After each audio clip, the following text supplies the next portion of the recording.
Bonjour mes chers amis, les assidus de la chaîne de télévision vidéo YouTube des Ahmed Benfissa. Donc je pense que c'est la 21e ou la 22e vidéo que je vais enregistrer aujourd'hui.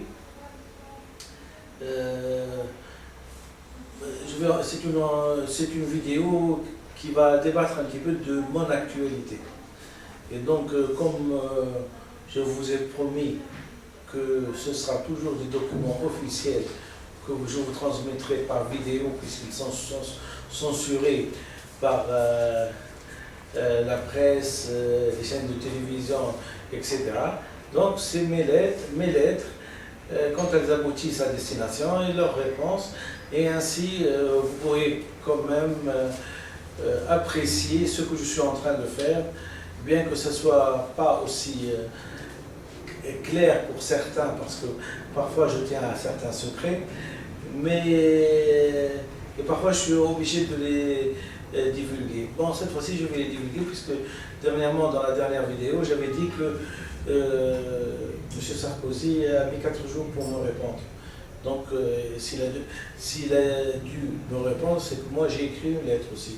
Donc je vais vous lire la lettre, je vais vous lire la lettre, c'est le plan, et je vais vous lire sa réponse. Et je viens de recevoir aujourd'hui, donc le 8 septembre 2011, la réponse du ministère des Affaires étrangères français, la coopération avec l'Afrique du Nord.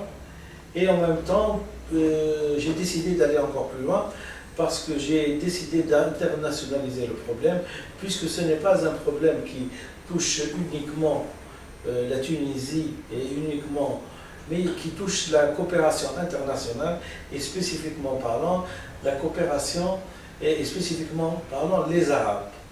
Les Arabes, cette entité, si grande soit-elle, j'ai parlé de la Mauritanie jusqu'à l'Arabie saoudite. Ils sont tous intéressés par ce traité que je m'apprête à écrire et que je vais probablement envoyer à la Cour pénale internationale pour qu'il soit commercialisé. D'accord? Alors, je vais vous lire tout d'abord la première lettre à M. Nicolas Sarkozy, adressée à son Excellence, M. le Président de la République française, M. Nicolas Sarkozy.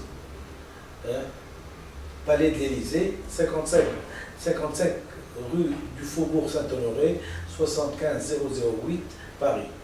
Objet: proposition d'organisation d'une conférence internationale sur le langage. J'ai l'honneur, Votre Excellence, Monsieur le Président de la République française, Monsieur Nicolas Sarkozy, de vous demander de bien vouloir avoir l'amabilité de m'aider à organiser à partir de l'ambassade de France en Tunisie une conférence internationale sur le langage. Conférence qui se situerait à la dernière semaine du mois de décembre, sous l'égide, si possible, de l'ONU et du G8. Cette conférence vise à fournir un document scientifique, princeps aux pays arabo-musulmans, une sorte de traité sur le langage, afin de les inviter pour l'avenir de respecter leur acquis phylogénique dans l'écriture et de prendre en compte l'entité de l'inconscient, soit en adoptant une langue qui respecte l'inconscient, soit de moderniser la langue qu'ils utilisent. L'impact économique, culturel de cette conférence sur ces pays et leur développement sont essentiels. L'impact sur le rayonnement de la langue française est aussi essentiel. L'impact sur l'entente et la solidarité interhumaine l'est aussi. L'image et l'aspect des êtres humains, leur habillement, leur façon de vivre, avec des tabous et les convictions religieuses à la limite du délire, est aussi essentiel, car le changement est intimement lié à la langue. Je souhaiterais que Votre Excellence, je souhaiterais que Son Excellence, Monsieur l'ambassadeur de France en Tunisie, Monsieur Boris Boilan, m'aide à organiser et à réussir cette initiative. J'ai choisi la dernière semaine de décembre 2011, année des bouleversements, des catastrophes naturelles en tout genre, année des révolutions arabes, pour marquer un tournant dans l'existence de l'humanité. J'ai choisi Paris pour bien marquer que c'est grâce à la France et grâce aux Français qu'un quart de la population de l'humanité va entrer dans ce qui est convenu d'appeler le monde civilisé. J'ai choisi cette époque post-révolutionnaire pour que la Tunisie, avec la Tunisie et les différents pays et leurs constitutions, adoptent dans leur texte une nouvelle découverte pour eux. Monsieur le Président, vous qui avez toujours milité pour la paix dans le monde, vous qui avez toujours milité contre tous les régimes dictatoriaux, dont le principal instrument pour réaliser leurs méfaits est de remonter le temps par le langage qu'ils apprennent à leur population, au détriment de toutes les logiques et de toute rationalité. Je vous demande donc d'avoir l'amabilité d'intervenir pour que cet état de fait, parce que c'est un état de fait, soit vaincu. Unique raison pour laquelle cette conférence est destinée à la jeunesse qui a donné de son sang pour que les anciens régimes tombent. Conférence qui est donc destinée aux meilleures compétences scientifiques de ces pays et aux meilleurs docteurs en droit constitutionnel de chaque pays. Votre Excellence a toujours milité pour le respect de l'humanité, même dans son intime inconscient, acquis phylogénique entre parenthèses. Je suis sûr que cette demande de la part d'un Tunisien, médecin, amoureux de la langue française et amoureux du mode de vie des Français, vous fera plaisir, car l'être non dévié de sa trajectoire naturelle est un adepte du beau. Dans le cas où, pour une raison ou pour une autre, vous jugez qu'elle pose un problème de sécurité pour la France, car elle pose aussi un problème d'appartenance, un accord du Parlement français serait peut-être aussi souhaitable. Mais l'histoire longue et commune de nos deux peuples ne devrait pas poser de problème à ce niveau. Si ce n'est pas possible sur le sol français, je souhaiterais que les autorités tunisiennes autorisent une telle manifestation qui durera 2 jours au cours de la dernière semaine de décembre et qui, à mon sens, transformera le monde. Merci pour votre réflexion sur ce sujet. Veuillez accepter votre Excellence, Monsieur le Président de la République française, Monsieur Nicolas Sarkozy, l'expression de mon profond respect. Puisse Dieu nous aider à réaliser cette besogne pour les futures générations. Donc, je viens de vous lire une proposition d'organisation d'une conférence internationale sur le langage. Je pense que c'est assez net. Hein. J'ai émis les critères et j'ai dit qu'il fallait appliquer la science.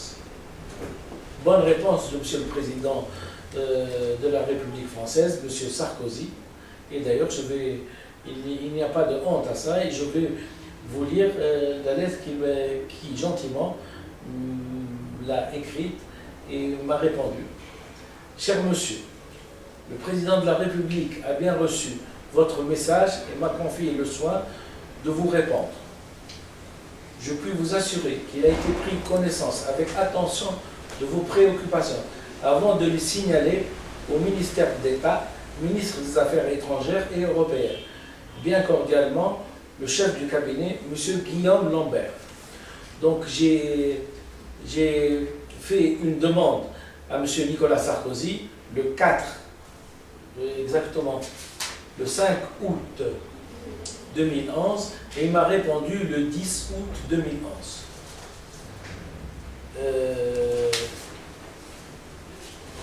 Comme nous sommes le 8, ça fait un mois, presque jour pour jour, qu'il n'y a pas eu de suivi à cette lettre qui apparemment sous-entend qu'il y a eu acceptation de cette conférence internationale sur le langage. Donc, en désespoir de cause, après un mois, je me suis dit, il faut les relancer. Et ce matin, avant de sortir, faire un peu de sport, puisque je suis à la retraite, j'ai émis un email au ministère des Affaires étrangères français pour qu'il puisse me dire qu'est devenue cette proposition. Qu'est devenue cette proposition. Et donc, après mon sport, je suis revenu. Et le hasard a voulu que l'email est parti d'un côté, mais le facteur quand même m'a répondu de l'autre. Et c'est une lettre qui date du 1er septembre 2011, du ministère des Affaires étrangères, direction Afrique du Nord et du Moyen-Orient, sous direction de l'Afrique du Nord. Alors, docteur, c'est docteur, virgule. Par courrier du 5 août 2011, adressé à la présidence de la République, qui m'a chargé de vous répondre. Vous exposez votre projet de conférence internationale sur le langage, qui aura lieu fin décembre à Tunis. Et vous sollicitez l'assistance de la France pour l'organisation de cet événement. J'ai pris connaissance avec attention de votre projet. Je tiens d'ailleurs à vous dire que j'étais sensible à l'attachement que vous manifestez pour la langue française. S'agissant de votre proposition, il me semble malheureusement pas possible que notre présentation à Tunis puisse y contribuer, dans la mesure où nos actions de coopération font l'objet d'une programmation déjà arrêtée en concertation avec nos partenaires tunisiens sur la base des priorités et besoins exprimés. Je vous prie d'agréer, docteur, l'expression de mes sentiments les meilleurs. Donc, apparemment, il me souligne qu'ils ne font pas de la non-ingérence envers la Tunisie et que les besoins, les priorités et les besoins ont été exprimés pas dans le sens mais dans le sens d'une coopération. Bon, c'est une façon de dire non, nous n'acceptons pas une conférence internationale. Donc, en fin de compte, ils répondent non à un désir de ma part de parler scientifiquement de la langue. Donc, et le problème, c'est que ça n'engage pas que la Tunisie, ça engage tous les pays arabo-musulmans. Et s'il y a des paramètres scientifiques que je vais émettre, que je vais démontrer, ce sont les fruits d'une dizaine d'années d'études scientifiques d'un être humain assis sur une chaise à faire des recherches. Tout ça est tombé à l'eau, nous allons faire de la coopération. Mais le problème, c'est que le critère que je vais donner, il a toujours existé depuis 54 ans. Et 54 ans, on n'a jamais évoqué le problème. On n'a jamais évoqué. On a préféré laisser les gens écrire de droite à gauche et donc faire du crime contre